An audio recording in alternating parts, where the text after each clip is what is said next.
Strategy की वजह से आखिरकार चीन को पीछे हटने के लिए मजबूर होना पड़ा। जो चीन लगातार अपनी चालबाजी एक दिशा में दिखा रहा था, तो दूसरी दिशा में पाकिस्तान अपनी नापाक हरकतों से आतंकियों को हथियार बना करके हिंदुस्तान में अशांति पैदा करने की कोशिश कर रहा है। श्रीनगर में पुलिस वालों पर हमले के बाद सुरक्षा बल ने आतंकियों की तलाश अब उस इलाके में और तेज कर दी है।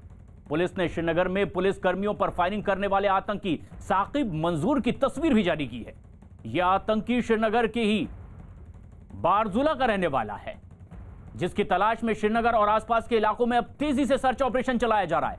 एक दिन पहले ही श्रीनगर के बारजुल्ला इलाके में इस आतंकी ने एक दुकान के पास खड़े पुलिस कर्मियों पर धोखे से पीछे से फायरिंग कर दी थी, जिसका यह वीडियो भी सामने आया है। वहीं आतंकियों की तलाश में चलाए जा रहे अभियान के दौरान सुरक्षा बल को बांदीपोरा में बड़ी कामयाबी हासिल हुई है। बांदीपोरा से लश्कर से जुड़े 2 आतंकियों को गिरफ्तार कर लिया गया है।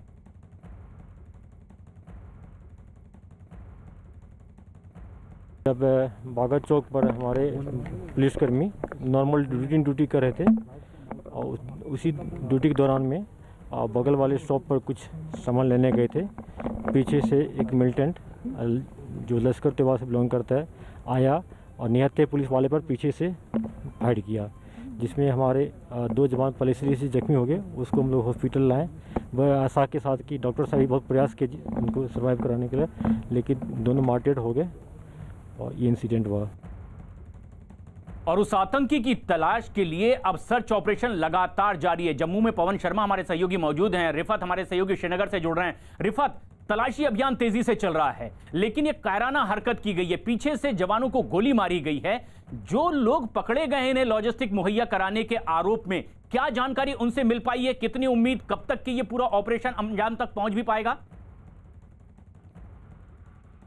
देखिए प्रशांत, जहां तक श्रीनगर की बात है, यहाँ पे सिक्योरिटी ज़रूर बढ़ा दी गई है, क्योंकि ये जो कल का अटैक है ये काफ़ी चिंताजनक है सिक्योरिटी एजेंसीज के लिए, क्योंकि श्रीनगर में इस तरीके का अटैक होना, और वो भी दिन में कोई AK-47 राइफल लेके आता है और उसके बाद अटैक करता है। मैं आपको दिखाना चाहूँगा, इस वक्त हम हालांकि बुलवार्ड श्रीनगर में है और यहाँ पे भी आप देख सकते हैं कि CRPF की गाड़ियाँ लगाई गई हैं और सुरक्षा के इंतजाम हर तरफ से पक्के कर दिए गए हैं, क्योंकि अगर यहाँ पे सिक्योरिटी में कोई डील थी उसको मजीद जो है अब टाइट किया जा रहा है सिक्योरिटी के अरेंजमेंट्स को।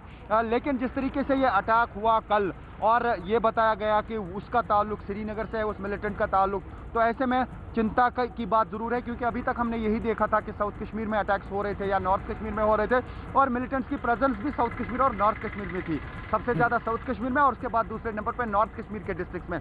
लेकिन सेंट्रल कश्मीर में जो हमने देखा कि कल ये अटैक हुआ और उसके बाद वो फेस भी सामने आ गया कि किसने अटैक किया, और पुलिस का कहना है कि उसका ताल्लुक श्रीनगर से ही है।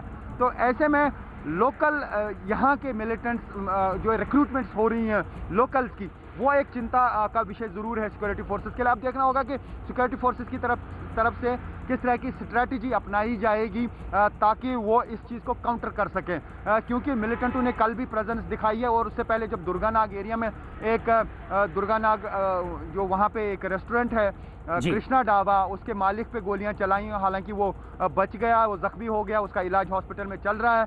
लेकिन कल जो दिन दहाड़े 2 पुलिस वालों को मारा गया उसमें, और उसका खास तौर से ये हमें दिख रहा है कि मिलिटेंट जो है अपनी प्रेजेंस दिखा रहे हैं और AK-47 राइफल लेके वो उस स्पॉट पे पहुंचे जहां इर्द गिर्द जो है वहां पे हर तरफ से सिक्योरिटी फोर्सेस का पहरा रहता है, CRPF का पहरा रहता है। तो ये एक सिक्योरिटी फोर्सेस के लिए अब चिंता की बात है। और अब शायद चिंता के साथ एक बड़े सवाल रिफत ये भी खड़े होते हैं कि आखिर ऐसे इलाके में जहां बड़ी तादाद में उन्हें शेल्टर दे दिया जाता है, लॉजिस्टिक मुहैया करवाया जाता है, क्या बगैर लोकल सपोर्ट के इस तरह की नापाक हरकत को वो अंजाम तक पहुंचा भी पाएंगे? ये भी बड़े सवाल हैं और इसीलिए तफ्तीश लगातार जारी है, उन लोगों से पूछताछ भी हो रही है। लेकिन पवन शर्मा भी हमारे सहयोगी लगातार हमारे साथ बने हुए हैं। पवन, जिस तरह से एक के बाद एक धरपकड़ जम्मू के इलाके में भी देखी जा रही है, क्या ये बेचैनी थी आतंकियों की कि वो तेजी से अपनी हरकत बढ़ाना चाहते थे, जिसमें वो लगातार नाकाम हो रहे थे, अब इसीलिए वो सुरक्षा बल के शिकंजे में फंसते चले जा रहे हैं? हाँ बिल्कुल, देखिए जिस तरह से प्रशांत जो हालात इस समय जम्मू कश्मीर में बने हुए हैं, अगर हम पिछले 2 दिन की बात करते हैं तो 3 पुलिसकर्मी शहीद हो चुके हैं, 3 आतंकियों को भी मारा गया है और कल रात को 2 जो ओवरग्राउंड वर्कर थे जो टेररिस्ट को लॉजिस्टिक सपोर्ट मुहैया करवाते थे वो भी पकड़े गए हैं। उसी तरह जम्मू संभाग की अगर हम बात करते हैं तो यहाँ पर भी टेररिस्ट नेटवर्क जो था वो पूरी तरह से यहाँ पर हावी हो चुका था, लेकिन जम्मू कश्मीर पुलिस की जो टीम्स थी उन्होंने समय रहते इस पूरे नेटवर्क को यहाँ पर ध्वस्त किया है। और एक जो बड़ा हमला जम्मू में होने वाला था बस स्टैंड के ऊपर, जिसमें लगभग 7 किलो के करीब आईईडी थी, जिससे जम्मू के 3-4 बड़े बाजार, रघुनाथ बाजार, लखदाता बाजार, जम्मू रेलवे स्टेशन, उनको टारगेट करना था, लेकिन वो सब समय रहते पुलिस ने पकड़ लिया है। अगर हम बात करें तो 9 के करीब आतंकी पकड़े गए हैं जम्मू में पिछले 10-15 दिन के भीतर, जिसमें हिदायतुल्लाह मलिक, सोहेल, जो माने हुए नाम थे, नए संगठन जो लश्कर चीफ, जो लश्कर मुस्तफ़ा का चीफ था हिदायतुल्लाह मलिक, और TRF के लोग हैं इसमें शामिल, जो अन्य संगठन जैश ए मोहम्मद या फिर लश्कर तैयबा ने अपने फ्रंटियर संगठन नए खड़े किए हैं कश्मीर में नए युवाओं को भर्ती करने के लिए, उसके लोग पकड़े गए हैं। तो कहीं ना कहीं जम्मू कश्मीर पुलिस और खुफिया एजेंसियों के जो अलर्ट थे वो काम आए हैं, लेकिन कश्मीर में जिस तरह से 2 दिन से ज़्यादा वहाँ पर वारदातें हुई हैं, 3 पुलिसकर्मी शहीद हुए हैं, तो कहीं ना कहीं जम्मू में भी एक हाई अलर्ट है। और ये एक बेहद अहम बात भी है